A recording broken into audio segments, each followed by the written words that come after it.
In a world where SUVs are the go-to choice for comfortably hauling people and their stuff, is there any room left for the humble full-size sedan? Kia thinks so, and the second generation Cadenza is the proof.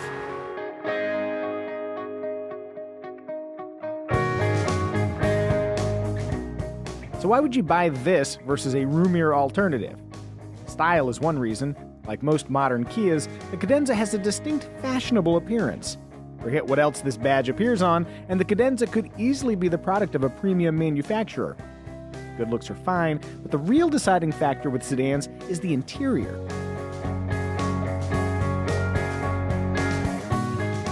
And space is the #1 concern. On that score, the Cadenza scores high. Notice how much legroom I would have if I were sitting in front of myself. It's amazing. Though, if I sit upright, my hair barely brushes the headliner. If you are particularly tall, or if you sit in the middle seat, headroom could be an issue.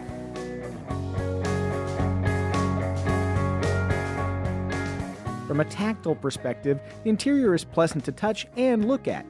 Yes, in spots you'll find hard plastics, but there are also plenty of high-quality surfaces, and the overall design has a restrained elegance to it.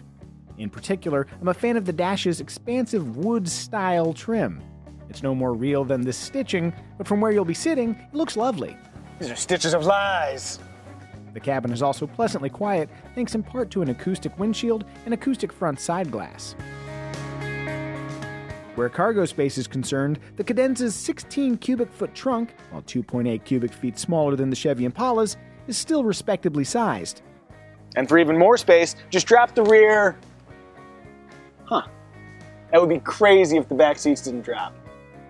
Crazy enough, the Cadenza's seats don't lower. There's just a narrow pass-through like a BMW 7 Series shuttling executives. Advantage? SUV, or nearly any other sedan.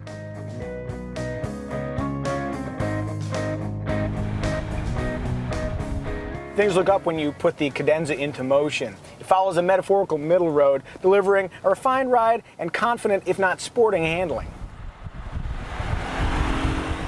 A chronic sore point among Kias is a lack of feedback through the steering wheel. It's the same story here, but as mentioned elsewhere, most drivers won't notice or care.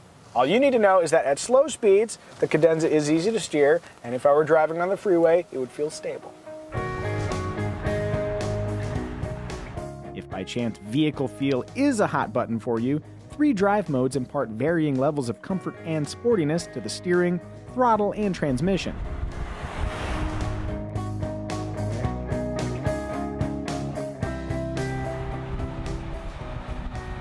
Let your attention lapse behind the wheel, and lane departure warning and forward collision warning with automatic braking will quickly become your best friends. Sorry, Mike, you're out. Ah! Another cool safety option is smart blind spot detection, which can prevent inattentive drivers from drifting into adjacent cars by automatically braking the opposite front wheel. Meanwhile, dynamic cruise control with stop-and-go functionality lets professional car drummers work the kick drum instead of that pesky accelerator. Spinning the front tires is a 3.3-liter V6 matched to an 8-speed automatic transmission. Despite its large displacement, non-turbocharged design, the V6 returns solid fuel economy and plentiful power for high-stakes suburban drag races. And speaking of the powertrain, like all Kias, the Cadenza's 5-year 60,000-mile basic warranty is supplemented by a reassuring 10-year 100,000-mile powertrain warranty.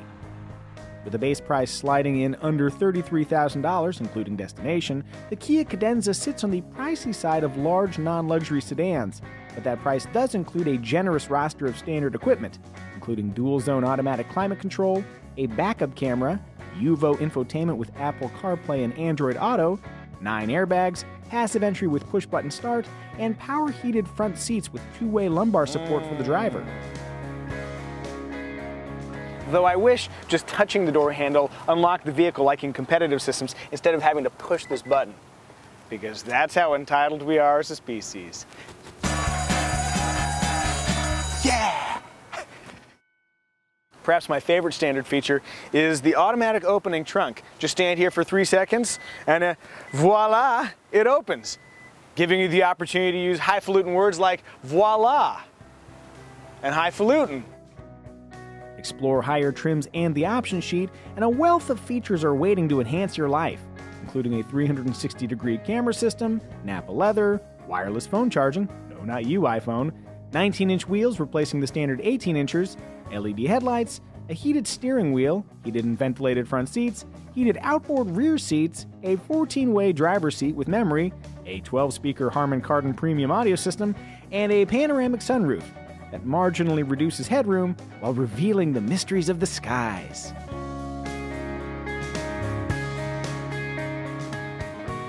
Among the Cadenza's competitors are the striking Chevy Impala, the racy and charmingly weird-looking Nissan Maxima, the Ford Taurus and Dodge Charger, both available with all-wheel drive, and the Toyota Avalon, which is, you know, a Toyota.